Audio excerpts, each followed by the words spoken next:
this is Optibotimus finished with another video review.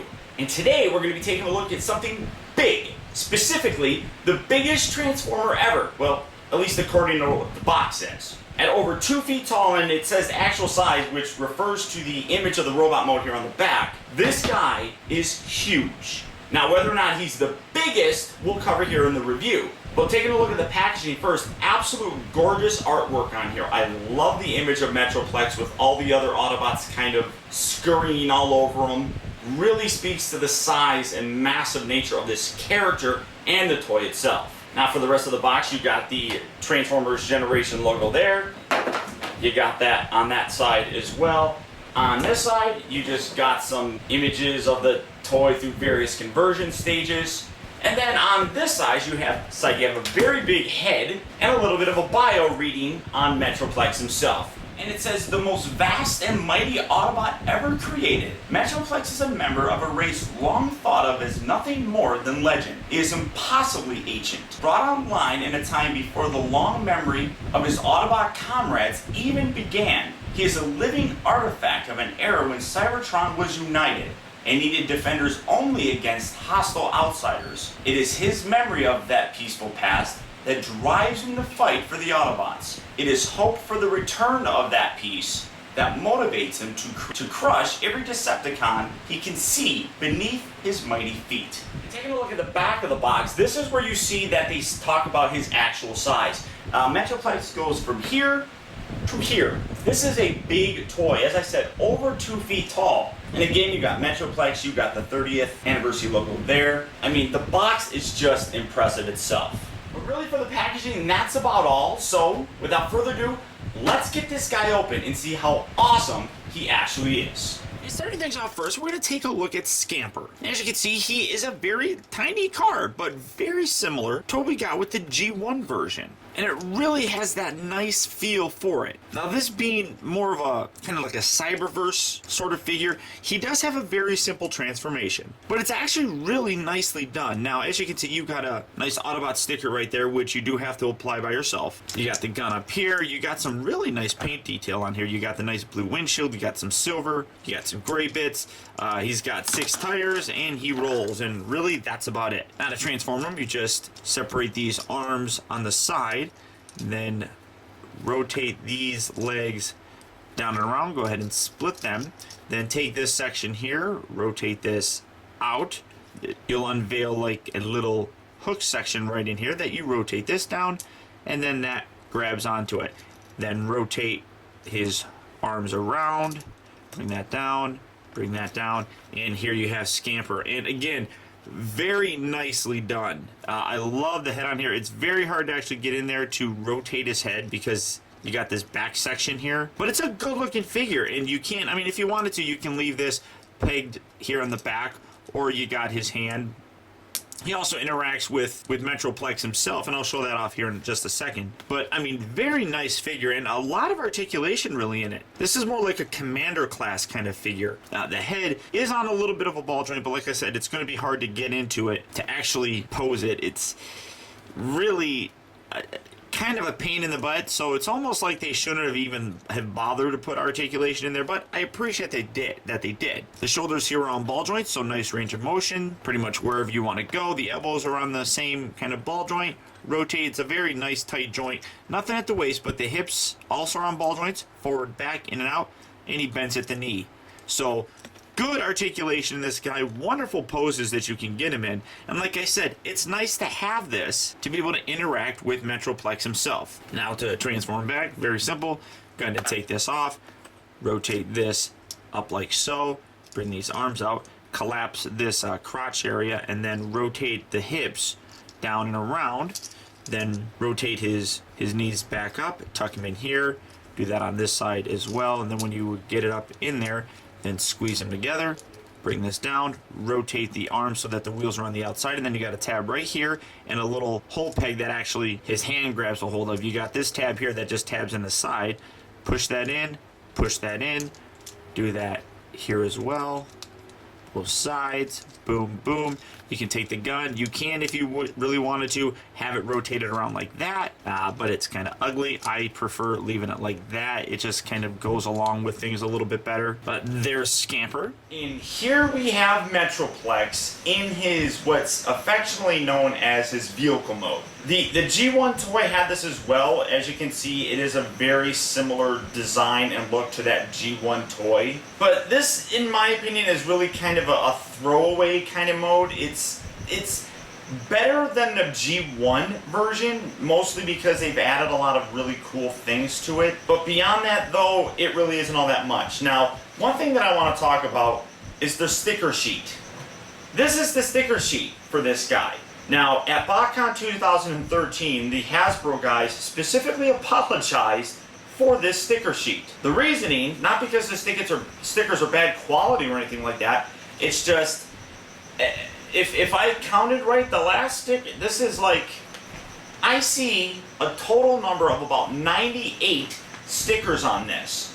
That's insane. This took me, well, probably because I'm a little bit more particular about putting stickers on, but it took me about an hour and a half to 2 hours to sticker this whole thing.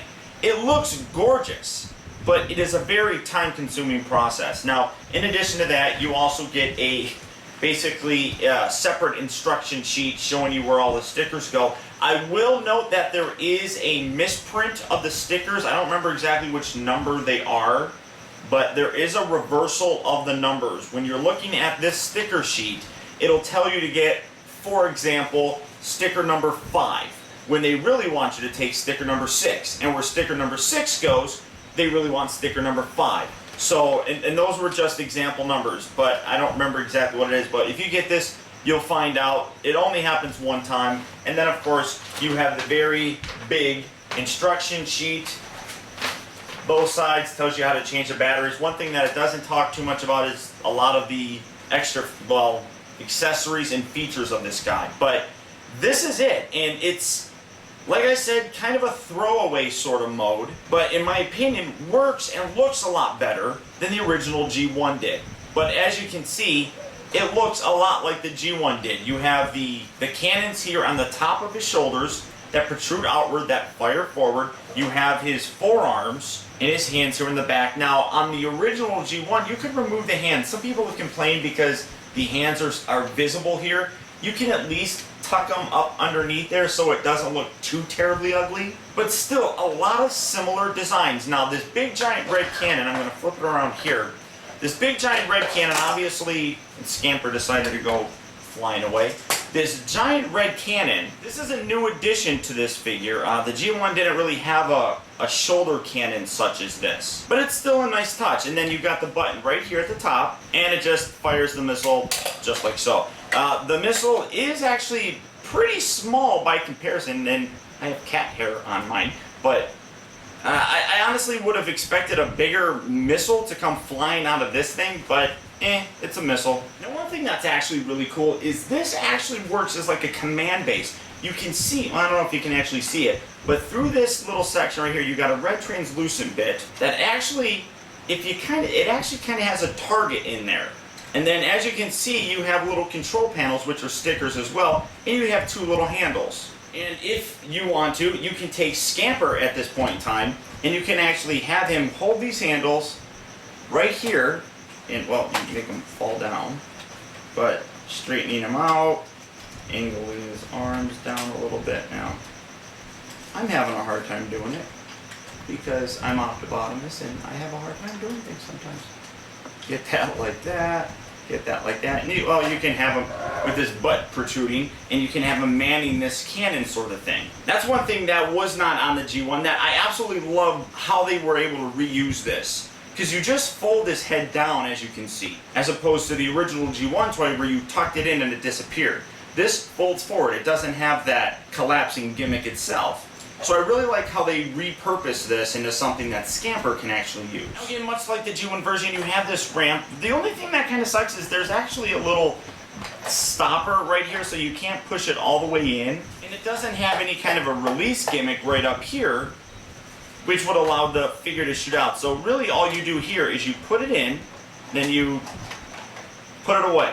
And that's all you do. And then to get them to come out, you just open it, and that's how you do it. That's one gimmick I really wish they would have left in place, but I understand why they got rid of it. And up here you have another set of cannons with a seat and some handles, and again, you can take a figure roughly the size of Scamper, fit him in there, and have him hold the gun here if you really wanted to. But again, another wonderful touch that adds more playability to this particular figure. And taking a look at the actual panel in here, again, all of these individual spots right here are stickers.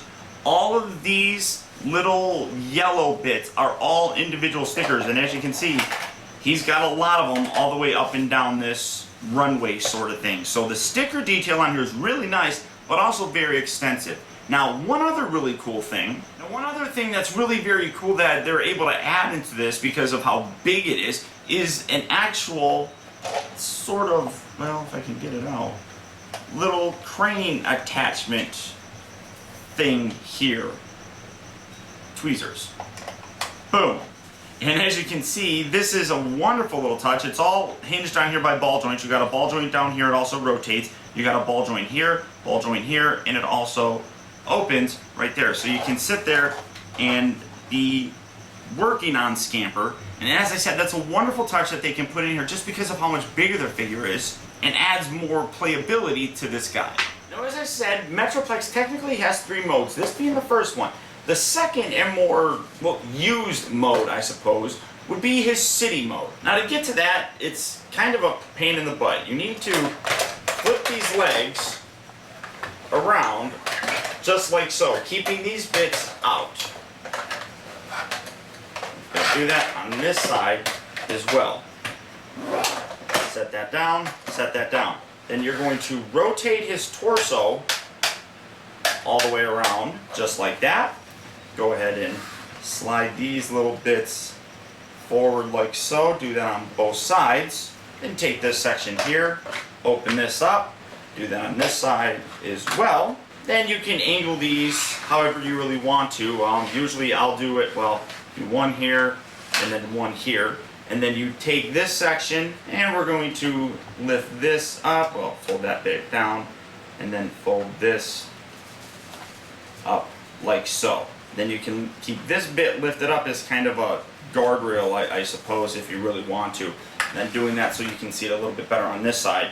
I'm going to lower this down and then angle this up, kind of creating an entryway basically into these sections here. And again, if you want to, you can take this section, leave this up as just a door kind of thing. But leaving it down, coming around here, we're going to then rotate this arm down and then spin it all the way around to his back, just like so. Take this section here, fold this, put that away, lift this, pull that out, tab that down, and tuck this under, spin it around so you can see, and you just literally straighten that down just like so. Keep his head down and keep that up like that, I guess. Then you can actually take his gun and come around here to the back, this big giant cannon that I had on here before. You actually will peg it in on his back, and just like so, kind of creating another tower of sorts. Then bring it around. Usually I like taking these and leaving these up. It's your personal preference. I like the look of a much bigger tower. Actually, this is I like this one down.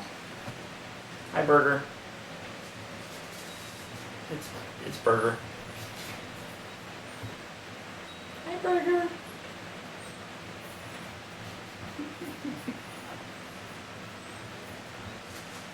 You're really gonna just sit right there. So for a size comparison, here's a cat who's going to lay down, who's 11 pounds, and here's Metroplex, who roughly is about 7.5 pounds. As you see, with this one, I just lower this down. It just slides up and down on a little track thing. I just like keeping it down like that. It creates, like I said, a little different of a tower. You got a bigger tower here, huge tower, all that kind of stuff. You can just straighten that out. You can open this. This comes all the way down here, and then using tweezers, you take these little things, and I don't even know what these are, to be totally honest with you. They're just little bars that stick out like that. But here you have Metroplex in his city mode. Now, the actual official transformation has you having this rotated, and then rotating this around, and then taking this section right here, and popping this out, rotating that out, and sliding that forward. But I'm like, you know what, if this is going to be a city, then he shouldn't have a giant gun right there. This is my battle station mode. When the city transforms, when you're being attacked by gigantic cats, this is what I would do. That's how I would transform this particular, or that's when I would use this. Otherwise, for me, I just like keeping that tucked down and leaving it like that. It looks more like a city with skyscrapers. And then, as I said, with Scamper or any other kind of figures, you create a ramp here, and you can just drive all the way in, and you can have him hanging out in here. Now again, this is kind of stupid because you can see, like, oh, okay, oh, and then he just falls. I mean, it's not a long ramp. Like the original G1 toy had a much longer ramp. Now, what I also did with my original G1 toy was I had the legs spread out even further, but now it's just a straight drop off. So if he's playing, oh look, I'm driving, and I fell. I mean, I wish that this was much longer or could fold out more or something like that. As it is, you really have to keep it tucked in like so, just to kind of make it look a little bit. But oh, that's actually not that bad. It actually stayed up. I mean, that's kind of cool. And then on the back side here, spinning this around, you can see that there's some extra sticker detail here. As you can see, you got some display screens right here. And that's the same on the other side as well. He's got other display screens that you got a sticker there, and then kind of getting this around. It's kind of hard to show you, but you got a nice little sticker right there where you can have him drive in, and it's actually a schematic for Scamper, which is still pretty cool if you ask me. And now for his third and final mode, his gigantic 2-foot tall robot form. To get there, we're going to take this, we're going to tuck this in, give that a push till you hear it click, and then close it just like so, and close this. Also, lock that into place, rotate these back and in, spin this, or untab this, lock that down, just like so. You hear that click, rotate the arm around, and keep that angled up. I guess you could kind of do whatever you want with that. Now, since we're going into his robot mode, I will take these and lower these, just so he doesn't have giant, huge shoulder thingers. And just rotate these arms out, get them out of the way, take the legs, fold this in. It is on a bit of a hinge. I'm going to focus on this one here so you can see it. You do want to make sure you're careful with this hinge right here, because if you don't have it lined up, it won't close all the way. As you can see with this one, it's not closing all. Get that leg out of the way. It's not closing all the way on here. So you have to really make sure that you get it lined up properly, and then give that a good little push and lock that into place. Alright, and then we're going to take this and do the exact same thing. Make sure that we get the little funny joint lined up properly. Give that a good little push, lock that in like so. And we're going to bring these both forward. Then we're going to angle them up, rotate the legs back so he's in a standing kind of position. Rotate the waist all the way around at this point. And we're going to flop them around like that, basically. Bring this up, and again, you got that funky kind of joint down here, which you want to be careful with. You don't want to overdo it or knock things down. So make sure you get that. Actually, what you want to do before you close this, make sure you flip this forward because you need to bring this piece out. Then you can bring it closed and lock it into place. Just like so. So now once you have that locked in, standing them up, you're going to bring this little gray panel all the way up, lock that in right there, and push its leg back. Do that on this side as well. Bring this up, angle that down, bring that up, angle it down. Then you have this section here, you're going to rotate this down, and then you bring this up, bring that down, and then actually this slots in right there. Do that on this side as well, get that out of the way, rotate that down, pull that down, bring that up, slot that in, and this detached. So give that a good little push to keep that locked into place. Do that here as well. Stand them up, he feels like walking. And there you're seeing already one of the problems that I have with it. Now, it's not a major problem, but it's a little bit annoying. And you actually want to take this leg, and this actually slides outward. Oh, no, it was already slid outward. My bad. Make sure that it's slid outward. Spreads the legs out. A lot of pictures we were seeing, the legs were in close like this. It actually does slide out. So keep it just like that. Bring the arms down, rotate them, straighten that out, fold out his hands like so. Do that on this side as well. Dropped one of his guns, so I'm just gonna peg that right in here on the side, just like so. Rotate that, and then the last piece, well, you can rotate that down if you really want. And the last piece is bringing his head in. In here you have Metroplex. Now, as you can see, Metroplex is big, and most people are going to want to know exactly how big. Well, the only way I can really give you a good comparison is to bring out the previous biggest Transformer toy of all time, and that's Fortress Maximus. And here you go. This is a figure that's about 23 inches tall, whereas he is about 24 inches tall. They say over 2 feet tall, but when you stack them up, you don't really see that much of a difference. I mean, it really does look like, well, first of all, his head doesn't look like it's in straight, but it really only looks like this guy from the head is maybe about 23. I think this guy's actually like 22 inches tall. I don't exactly remember. I got a random sword in here. But I think what they're looking at is his shoulder pads, which really do make this guy tower over Fort Max. And even at the head, he is a little bit taller, but not too terribly much. Now, the biggest thing with this is the whole catchphrase that Metroplex is now the biggest Transformer ever. I really don't necessarily agree with that. He is the tallest Transformer toy that we've ever gotten. That's not in question. But Metroplex does not weigh as much as Fort Max does. Fort Max is about 8.5 pounds.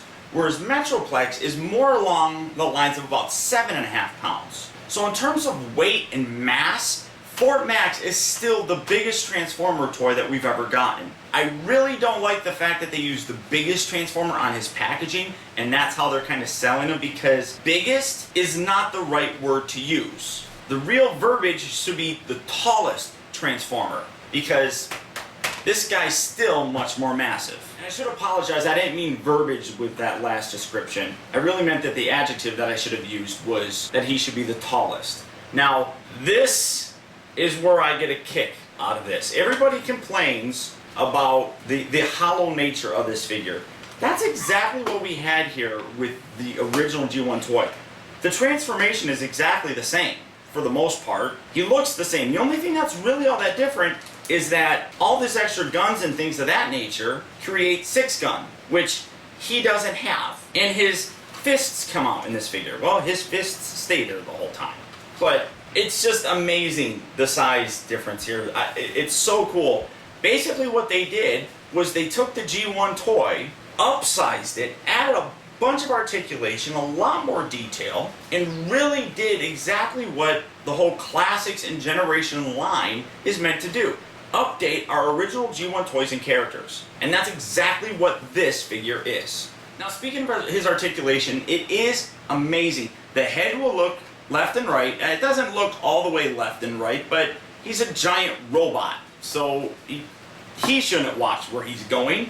Things that are walking around him should watch where he's going. That's how I look at it. Now, his shoulders will rotate forward, back, on both sides. They also move in and out, just like so. He rotates here at the upper part of the elbow on a very nice ratchet joint.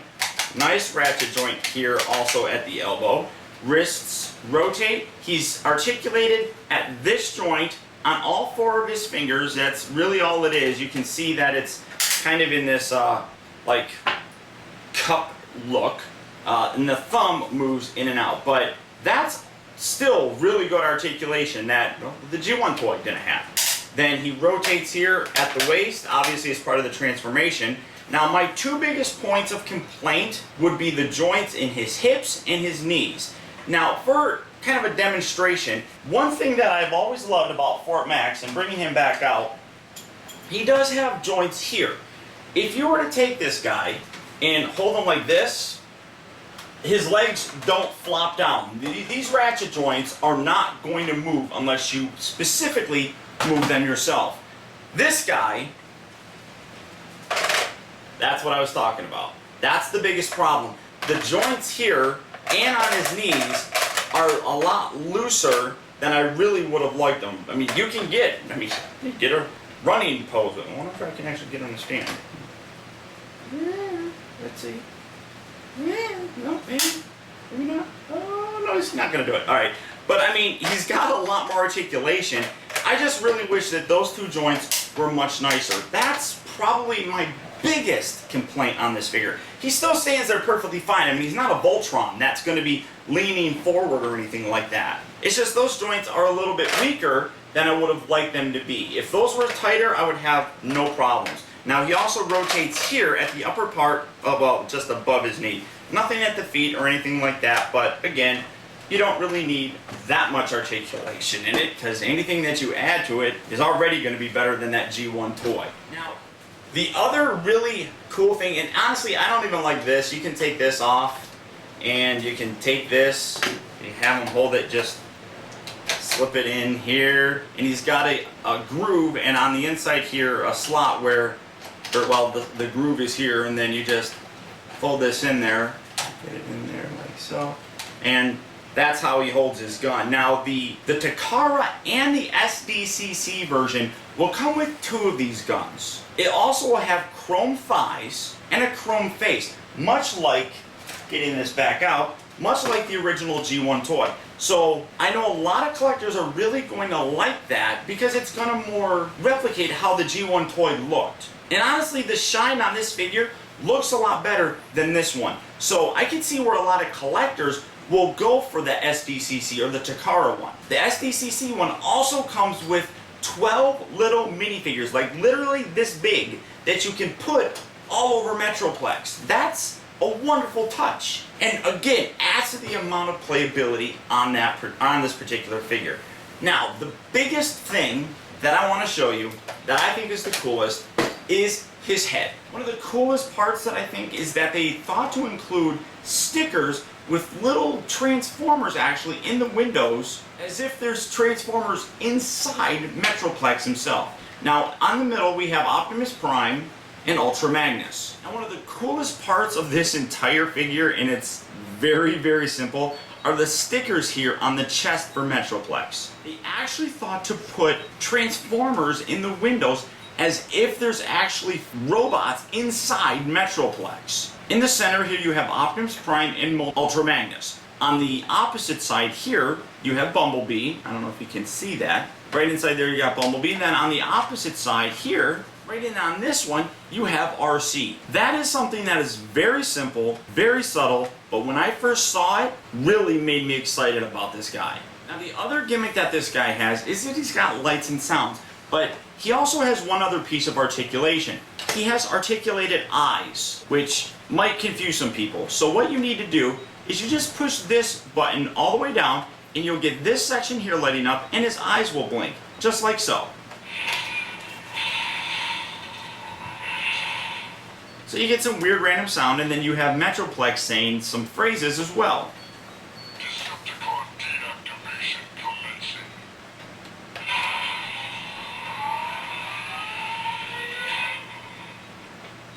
Target synchronizing initiated.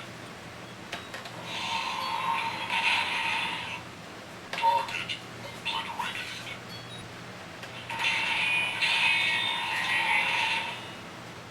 These Decepticons scatter like cowards.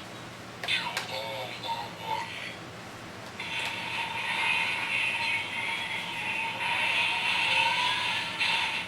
And the last phrase that he has is probably the most iconic.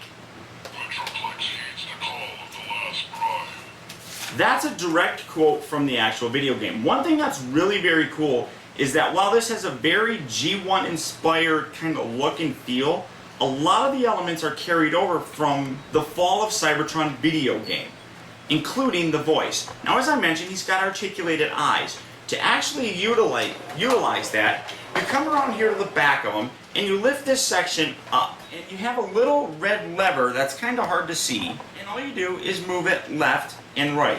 Now, the problem is, because his eyes blink, it's hard to really kind of see it. So, pushing the button, it's hard to...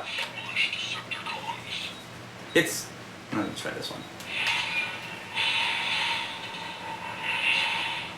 You can see his eyes move left and right, but because the eyes blink, it's a little bit lost in the translation. It's not as good as I think it could be. If the lights on the eyes stayed on and like the chest here blinked, then I think the eye gimmick would be a lot better. The other thing that I don't like is he's got a visor. Now, you can remove the visor by taking these antennae and lowering them, rotating them back. And that makes the visor go up. And it locks his head in. Now, I don't know why you would want to do that. That looks really dumb, but you don't have to worry about the visor or the eyes moving at this point in time. Let's hit the button. No, hold on. I want a longer phrase. So you can see that the eyes move better when the visor's not there, and then you just lift this up and the visor comes back down. I really wish that there was a way to keep the visor down without having to have these antennae down, because that's part of his look. I really think it works a lot better if, you have his eyes showing, but I don't know, I guess that's personal preference and a nitpick on my part, but it's something that I think that the designers could have done a little bit better. But overall, I absolutely love this figure. All the way around it, this is a very nice, clean figure. You got stickers here on the back as well. It's just an absolutely wonderful, wonderful piece. I do believe that the San Diego Comic-Con or the Takara version will look better because, as I said, the chrome on his thighs and on his face will really help make this figure pop. And I think that he would really benefit from kind of a wash of gray or something like that, just to get rid of some of the excessive white on this guy. But he's a great figure no matter what. Now, to transform him back into his city mode, first you're going to just kind of flop him down on the table, just like so. We're just going to flop him. We're going to have him sit. We're going to take his head, and he can rotate this forward. Oh, there we go. Just like that. Lift this up. Well, sort of. Come around here to this side. We're going to take this, rotate this all the way to the back, detach this, rotate that down, lock that in place, come around to here, just kind of get the hands out of the way so it can rest down like so. Take these bits, we're going into the city, so extend this. Now these also do detach, and you can have them hold these as well. You just fold it out like that, but for me, honestly, I just leave them attached here. I don't ever take them off. I just like them there a whole lot more. And we're going to take this giant gun, going to put that here on the back to create his other tower, just like so. Push that all the way in there. Then we're going to take these legs, first untab the feet, bring this forward and get that up, detach that, and as I said, we're going to a city mode, so I actually have this reversed. So flop that down, flop these underneath here, and bring it up and around. That's what you want to do. And then rotate his torso all the way around. Just like so. That's a lot better. Shoot things out at the cat so that they don't mess with things. Straighten it out. Like so. Spin it around. Spread the leg out, kind of angle this all the way out like so. Open this, fold this down, lift this up, fold that section down, rotate this up like so. Come around here to this side, do the same thing. Boom. Reach around here, lift this section up like that, rotate that down. Now you could actually, and then this bit right here, you can rotate this down. It's actually a very pain in the butt to get, so I'm going to use my, there we go. Get that tab down. And like I said, you can rotate these out. I don't have any clue what they're for, but you have them out there. And here you have Metroplex back in his city mode. Well, actually, that should be up, like so. But this is a city mode, and like I said, it is very...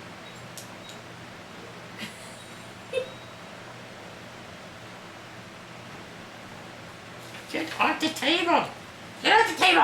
I mean, like I said, it's a city mode. It's very G1-esque, and it is nice for that specific reason. But a lot of times people are gonna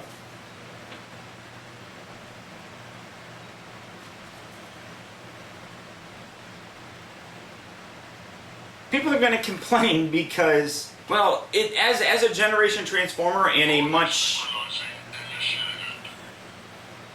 newer toy and a much more sophisticated, yes, you can push this down and you can still activate the sounds. But as a newer toy and a more sophisticated toy, I think a lot of people would have really appreciated much more engineering going into this. I'm just overall impressed with the sheer size of it. It, like I said, is basically a G1 transformer of Metroplex updated into a huge new size scale, that being the Titan class, and a ton of articulation thrown into them. There's a lot of playability in it. I think kids are going to love this. I think collectors are going to love the Takara or the SDC version. And I really do recommend picking this up. And honestly, this is what a lot of people wanted for the longest time. Giant Transformers. This is the tallest Transformer that we've ever gotten. And almost the biggest Transformer. And I seriously hope that you guys do not look at the price of this and think, oh, I'm not going to get it. I'm going to wait till it goes on clearance. Because in doing so, it's going to send the wrong message to Hasbro. I say, buy this. Send the message to them that this is what we love. This is what we want. Now, if you guys are interested in securing yours, go ahead and click on the link down in the video description. You'll go to Big Bad Toy Store and you can secure your copy of Metroplex today. At only $110, this is a wonderful figure to have. As an adult collector who used to play with Metroplex, I loved transforming this. It's huge, it's big, it does have its flaws. I do wish that the hips and the knee joints were a little bit more secure. I don't particularly like the visor gimmick sort of thing, and I hit the button again. But this is an absolute must-have. But that's about it, guys. So I hope you enjoyed your look at the brand new Transformers Generations Titan Class Metroplex. And until next time, this has been Optibotimus. Keep in touch with me. Find out recent purchases as well as all upcoming video reviews all at facebook.com/teambotimus, and follow me over on Twitter at twitter.com/Optibotimus. And until next time, I'll talk to you later.